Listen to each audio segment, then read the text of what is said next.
you think about the growth of Signpost, was there any sort of inflection point that you hit where growth became more predictable?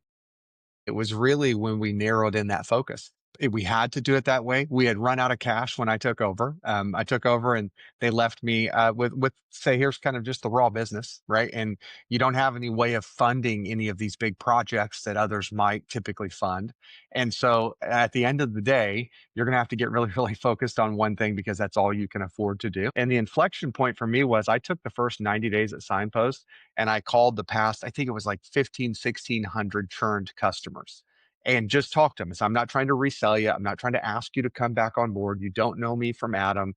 I just want to ask you why you left. You took the time to listen to customers and on like what I would call that is kind of like gathering insights, right? Most people jump right to execution.